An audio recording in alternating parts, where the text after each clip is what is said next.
Hello. This is John Sands with Limitless Hoops. Welcome to the show, everybody. Hey, we had a long weekend. We're in Aurora and we were in Broomfield as well for our tournaments. We did not win the tournament in any division, but we came close and won. I thought everyone did a really good job, and I'm not really concerned about like the wins right now. I mean, the wins right now are cool, all right? But I'm just concerned, again, with my main concern is you guys reaching your NBA. All right, whatever that NBA may look like, I don't know what it may look like. It may be the actual NBA, it may be varsity, it might be like college or something like that. All right? But whatever your NBA happens to be, I want you to reach that NBA. All right? So, while we didn't win the championship, all right, there were some teams that did. All right, for the 8th graders, it was the Rev Up crew. All right, for the 6th graders, it was the other Rev Up team. And then for the 3rd graders, it was Mayhem. All right, in the Mayhem game, that was very interesting. So while this was not us, this was not us, this was them, I thought that we kind of came out more victorious. All right, what's up, Kieran and Declan Louth? I think that if you're here, check in the conversation so that I know that you're here, please. But I believe that this game was like, I don't know, it was a cool game. And while I don't think that the other team like had the pedal to the metal the entire time, it was as I said. I mean, they weren't like super duper skilled.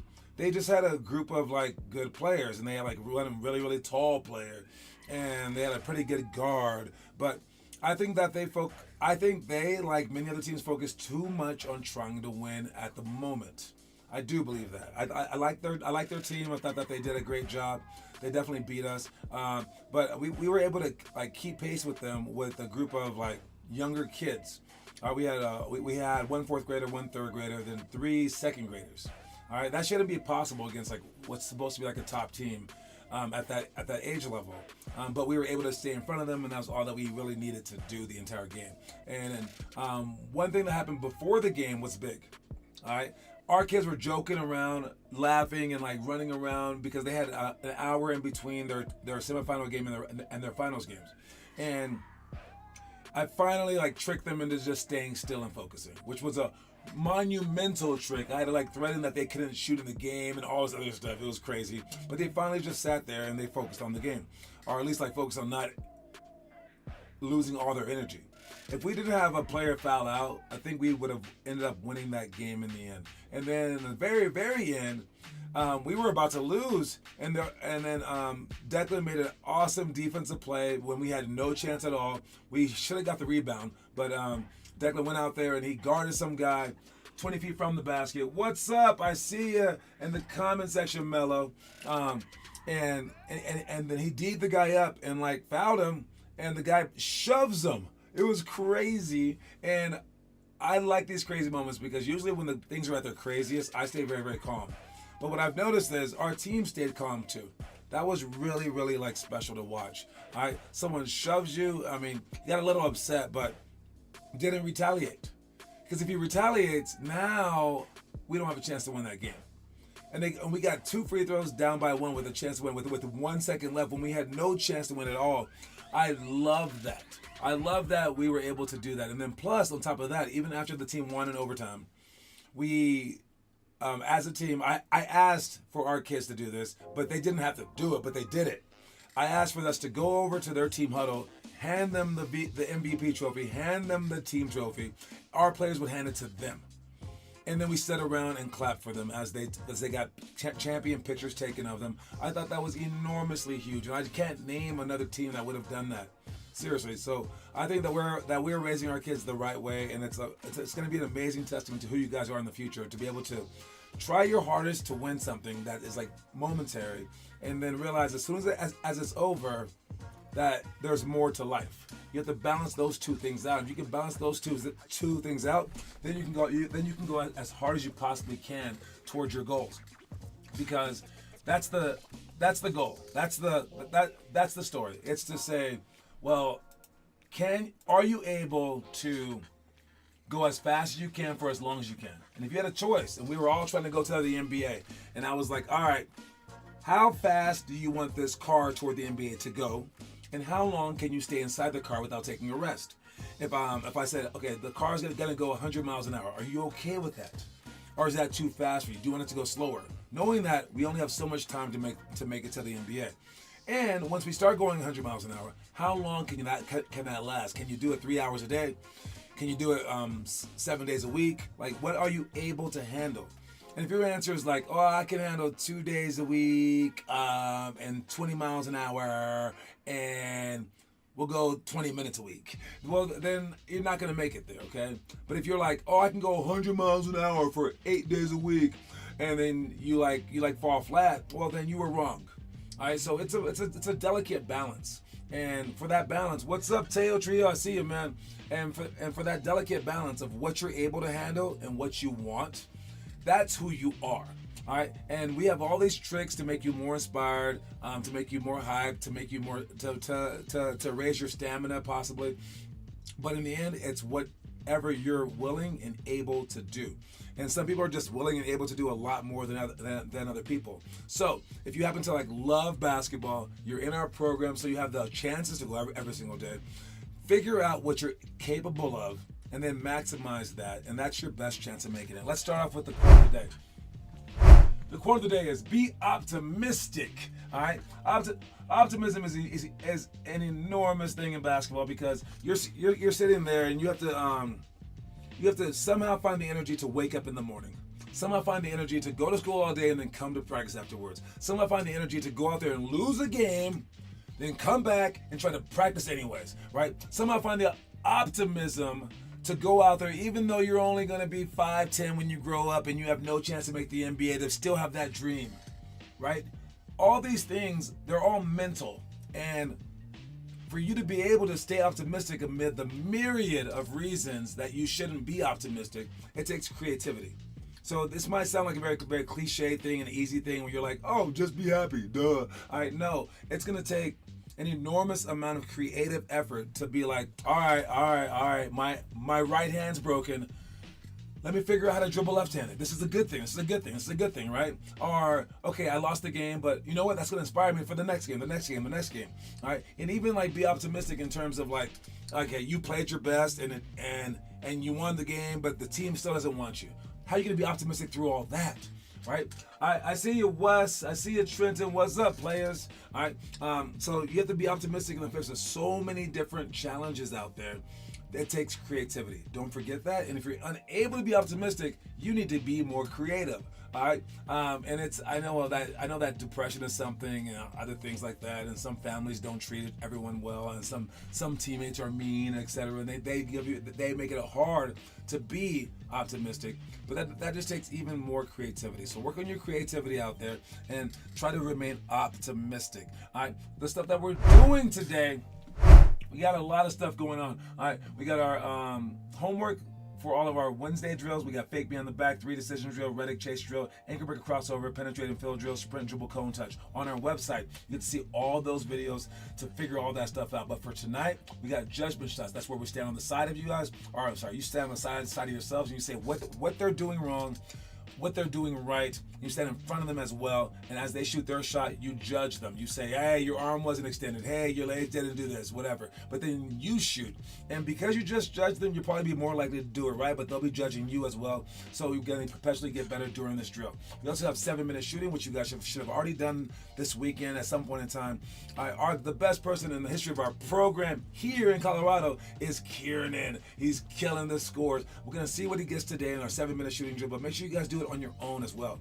All right, and we have backboard alley-oop is the last one on our list, where we throw the ball off the backboard, catch it in the air, and then score the ball. And then as for our other ones, I guess you can just see the video for those.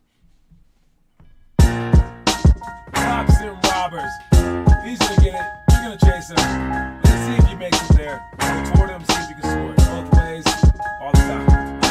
Bring it back, sprint back, put the next one down, let the ball down, don't look at it, just catch it, and go. And see if you can score it later like that. Make sure you guys don't cheat that drill. No pump faking at the ball, okay? Next one. We got pump fake to escape dribbles.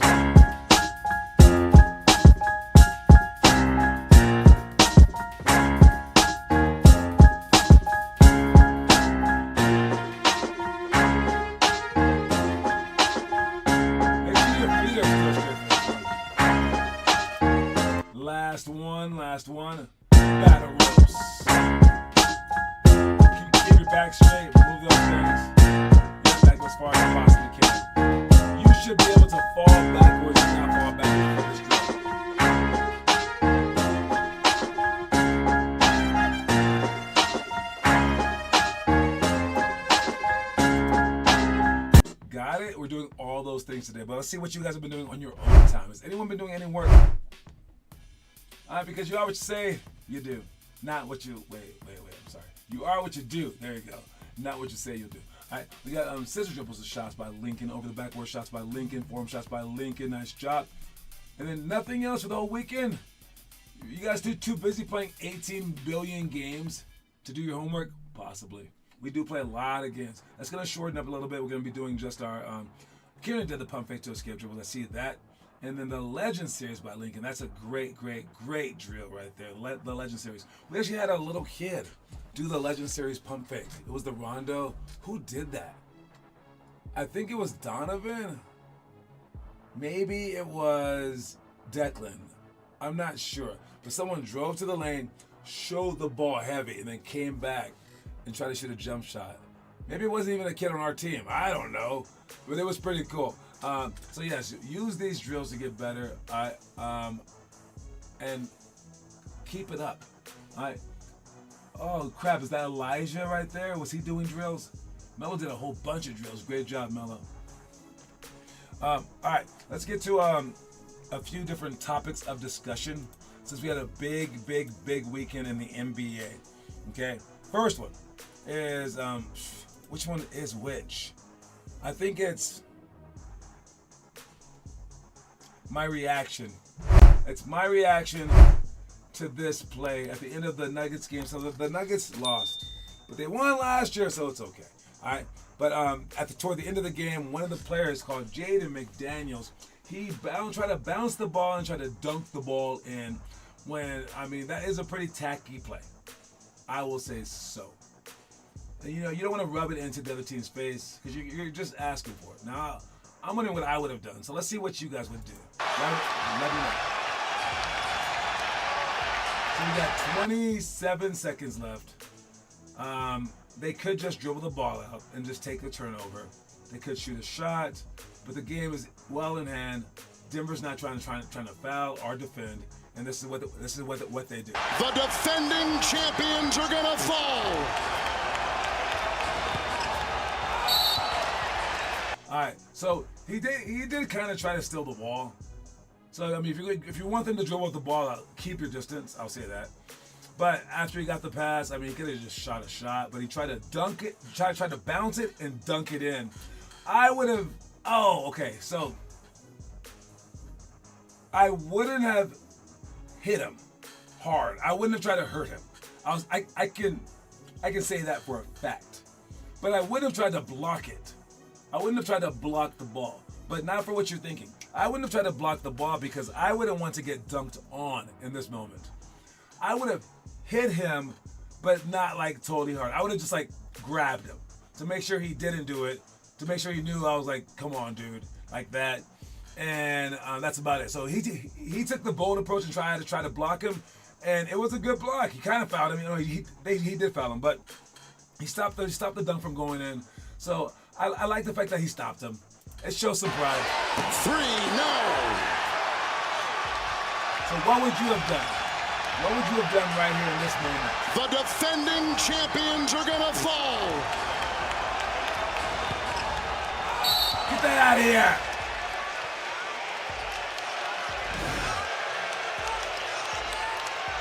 So again, you don't want to be a sore loser. You don't want to be a sore winner. All right, and I think that showed that he was a sore winner. I don't mind actually. The other thing that happened, which was Ant waving to the crowd. I don't mind that. That's just like, I don't know. It's like Trey Young like going like this, or like Reggie Miller doing his like thing to the New York Knicks. It's fun. It's a game, and I don't mind it being a game. Would I do it? Probably not. I don't like to taunt people too much because again, they'll get you back later.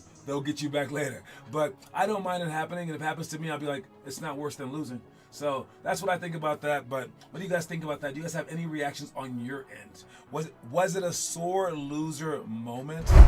Again, I don't know. It's whatever you guys think. Let's check our story of the day. See what that's about. Watch it. Every second of practice, you can put in a 1-cent effort or a 25-cent effort. You can be goofy and relaxed, are serious and intense. Per second, the difference is $72,000 a year versus $1.8 million a year. Even the smallest bit of change adds up.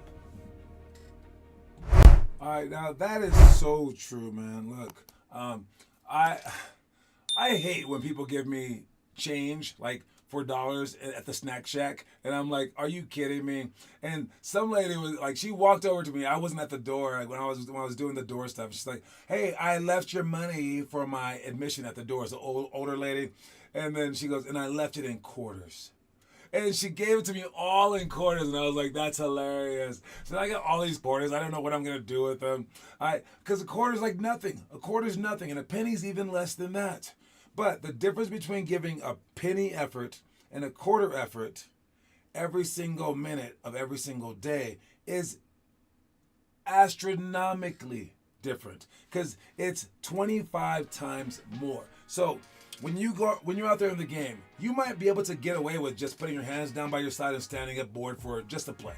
Just give me some rest. Maybe don't get back on defense one time. Maybe get back on defense like slowly, and you might be able to get away with that. But you're not going to get away with it every single time. And that team is going to score one lucky basket against you, or one quick basket against you. And then you find yourself in a tie game toward the end, and they hit a last-second shot, and you're trying to cry. You're trying to be like, "Oh my God, I'm so sad that we lost by 1. Shut up, you're not sad. You might be sad, but you're sad for the wrong reasons. You could have got that point in the first quarter by running back faster than the other team. That was the entire game, but you chose not to. You walked, and then your man scored. That was the game, even though it was just 5 minutes in. You want to say, no, they beat us with the last-second fadeaway shot at the end and with 1 second left. No, they beat you the 7 times that you did that in the first quarter. Or the 3 times that you fell asleep on out-of-bounds plays when the guy stuck around you. That's when you lost, all right? Because it counts. Every single second counts. And again, like I said in the beginning of the show, if you can't survive going 100 miles per hour for 7 days a week, all right, for 3 hours a day, then yeah, you're gonna have to turn it off sometime, right? Because your mind can't handle the anxiety of all that. But if you can survive for going 100 miles an hour for 40 minutes of a game with timeouts, you get timeouts, all right, you get halftime, all right, but you can go 100 miles per hour for the entire game, at least in your mind, in terms of mental thinking, like stay 100% focused, then you have a chance to be great. But you can't be great if you're just taking times off. You can't be great if you're thinking, nah, it's all right. Let me just take this play off. Let me take this practice off. Let me take this day of the week off. Let me take this whole month off maybe. You're not gonna be great. That's not how it works, because every single moment it adds up. And you might think it's just one day. It's just one game. It's just 1 week. But no, it's just 1 penny versus 1 quarter. All right? And they may not have a difference on this level, but when you add them up day after day, you saw it. It said $72,000 is what you would make in a year from getting a penny versus $1.8 million. That's the difference between a down payment on the house or like a ridiculously looking mansion. All right, that's the difference between flying an airplane and like a commercial jet or whatever, and for like I guess like once a week, and then owning your own jet. All right, that's the difference between, I don't know, like a middle class person that has to like buy some stuff and like make sure he's like paying stuff on time, and a millionaire. All right, it's a big difference when you add up all the days over the course of the year. So make sure that you're adding them up correctly. Make sure that you're that you value every single second. Got it? All right. Moving on, we got our interview of the day is from Mike Malone. I'm gonna keep on this one, I believe, and we're gonna talk. No. Skip that one. All right, I gotta go with this one right here. All right. What are your thoughts about this? All right, the Pacers beat the Knicks, and I saw that this guy wore this T-shirt to the game, or this hoodie to the game. This is Halliburton. All right, Tyrese Halliburton wore a Reggie Miller choke sweater to the game. I thought that it was photoshopped at first. It's not photoshopped. All right, he wore this to a Knicks game, and this is important because the Knicks have a history against the Pacers, and that was in the 90s where Reggie Miller had scored like 8 points in 20 seconds or something like that to beat them, and he's had so many other times when Reggie Miller single-handedly has beat the Knicks, and it's like been like playoff basketball. It's been intense. There's been like brawls. There's been crazy stuff happening. This guy is evoking the history of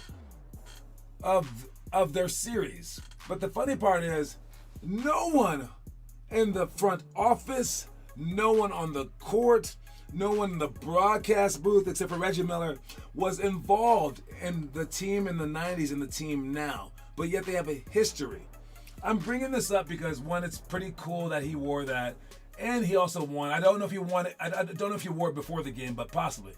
All right, they came through with it. It's really, really cool. But they have a culture that's built up. You have to know the history of your, culture before you can create more history. And for us, we don't have a history. And actually, like most teams in Colorado really don't have a history because they're always switching teams. They're doing this kind of stuff. You want to create your culture so that you're able to build upon it. It's not a bad thing. If you have a built-in culture, that's when you get to let's say the San Antonio Spurs. And even though they're a bad team, you're like, no, I like this culture. And Tim Duncan's long gone, Manu Ginobili's gone, all those people are gone, but the culture that they built is still there. And if you want to build something that will outlast yourself, that's the greatest thing that you can do in life. So while we have our culture, let's go ahead and build upon it. So some teams, they saw us and they were really commending our young kids, the fact that we die for loose balls. All right, and I know why you guys die for loose balls. It's me screaming at you and you have to do push-ups if you don't. But we're creating this culture where I've seen you guys, without me screaming, you guys get down and do the push-up. And that's awesome. That is part of building a culture of hard work. You guys who meet up on your own to do homework, you guys are building a culture upon that, especially if you can spread the word throughout our program. Once you build that culture, trust me, it will become like a brotherhood or a sisterhood or something like that, where you will never forget these moments. It'll mean the biggest thing in your entire life. It'll shape and form. It'll shape who you are, form integrity bonds that will last a lifetime. So build these cultures. I'm not saying to wear mean T-shirts, but maybe. All right. Anyways, the trivia question today. I don't know if we answered the one from last week. Did we? No. We answered this one last week. I'm going to ask a new trivia question today. It's a new trivia question today. All right. Let me see. I need a hard trivia question, and I'm going to go to there to find it. Give me a second to find a quick trivia question. Wrong one. Go into here. All right. The trivia question today. Let me see. A good one. Oh, I got an impossible trivia question page. What do I have? NBA team. How about this one right here? All right, whatever comes up on this page. What's up, YouTube? It's Story of Sam. Nope. Not doing that one either. I got to find a good trivia question for you guys. All right, impossible NBA trivia. Okay, let's try this one. We're gonna watch an impossible NBA trivia question. The first question that he asked, we're gonna see what's going on with that. What's up, guys? Mike here, and today we are doing more impossible NBA trivia. So you guys should know what I'm doing by now. Just finding NBA trivia quizzes and probably exposing myself for my lack of NBA knowledge. I basically know a lot about the NBA, but some of these questions are just ridiculous. But anyway, I thought this was funny. I typed in impossible NBA trivia. That's my video, probably because we're logged into my profile, but I like to think that anyone typing that in would see that. So I pulled up 2 quizzes so far. Maybe we'll do 3 though. We'll see. See if I have to redeem myself. This one is a Reddit quiz, which I've never even heard of that being a thing. Oh, and look, you guys liked the last one, so I'm at it again. Okay, so we'll do both of these and then we'll do that third one. The legendary Houston Rocket is the tallest player in the NBA Hall of Fame. All right, so I guess that's our trivia question. Which legendary Houston Rocket is the tallest person in the NBA Hall of Fame? So Wembanyama is not in the Hall of Fame yet. Which tallest player? Who is the tallest player in the NBA Hall of Fame? That's the trivia question today. I just post from that video. I can update this right now. Let me see. Where is it? But we're looking for the tallest person in the NBA Hall of Fame. Who is the tallest person in the NBA Hall of Fame? All right, first one to answer wins. That's the trivia question. Let's make it bigger. Who is the tallest person in the NBA? I typed that too fast. My bad. And does anyone know this question? There we go. And the clock starts now. Good luck. Who's the tallest person in the NBA Hall of Fame? Again, Wembanyama is one of the tallest people in the history of the NBA, but he's not even the tallest person in the history of the NBA. There's other people like Michael Ball. There's George Pearson, who was like seven, I believe. There's you guys can look it up. Who's the tallest person in the history of the NBA Hall of Fame? This is what a Hall of Famer. Out of all the people who have made the Hall of Fame, who's the tallest? I'm pretty sure I know the answer, and he's a Houston Rocket legend. That should kind of whittle it down. The Houston Rockets have had a few tall players. If you happen to know, you haven't told me the show to answer. You have Teo Trio leading 3-2 to 1-1 over Ashley Yusuf, Kieran, and again, if you know the answer, you get $50 worth of coins. See you guys in the future on this one. Good luck. Stop that music so we can move on to the last things. All right, so again, we have our San Diego thing coming up. I'm going to announce the teams tomorrow. I'm going to show you guys the video of our champions tomorrow as well. We have our workout tonight and just one location tonight. That would be in Northglenn. And then tomorrow we're at a place called Cormody Middle School. That's in Lakewood. I'm investigating the gym, so I've moved our shooting to that location. Plus, our other gym got taken, so I was like, oh, this is a great chance to do that. So heads up for the new location tomorrow. Make sure you guys really pay attention to the website to see what we have there. All right, last thing, as promised, I wanted to bring up an interview with Mike Malone. Forgot his name? No. You got to tell me his name. You can use Google. I don't do that anymore.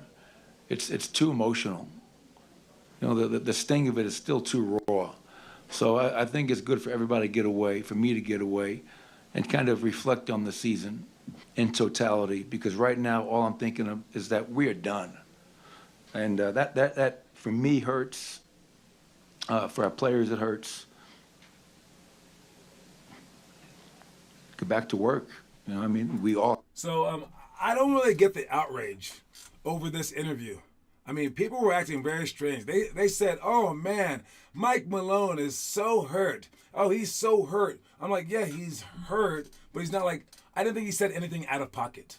It was a very strange conversation about this, where they said he was just like being a sore loser during this interview. I actually watched like at least like half of it, and I'm like, he wasn't. He won, said the better team won. Then he said, they said that the sore loser part came from him saying that they were tired. They are tired. Yao Ming. Oh, I think it is Yao Ming, man. Yeah, that is the right answer. I was thinking Ralph Sampson, but Yao Ming was taller. Oh. It's Ralph Sampson or I think it's Yao Ming. I think that is the answer. Great job. You get the point for the day. But yes, with this interview, he said that they were tired from trying to win back-to-back. I think that is a true thing. And people were hearkening back to like the Lakers three-peat, to Boston's winning streaks, to the Jordan Bulls winning streaks, to LeBron James going to 9 straight NBA Finals. It is tiring. I think that what this says is it, and like to the Warriors win streaks, right? This says that what those guys were doing was amazing. All right, the Nuggets tried to do it back to back. That was enormously mentally taxing, and it goes to what we said before. Trying to go hard for so long, it is hard on the mind, on the body. So keep going. keep going. All right, and I don't think that there was anything bad about this interview at all. But you guys should watch it. You guys should keep watching the NBA players, even though the Nuggets are out of it, just to get a sense of like the thrill of it all. Okay, don't forget that the quote of the day is be optimistic. I'll see anyone who's at practice. Make sure you guys show up to work as hard as you possibly can. Yao Ming, I believe, is the answer. It's definitely the answer. Great job with that. I see it. I see in the comment section. You get another point for the month, Mello. All right, see y'all later. Cue my outro. My outro, not my intro. My outro. Cue that up so I can get out of here. Peace out, guys.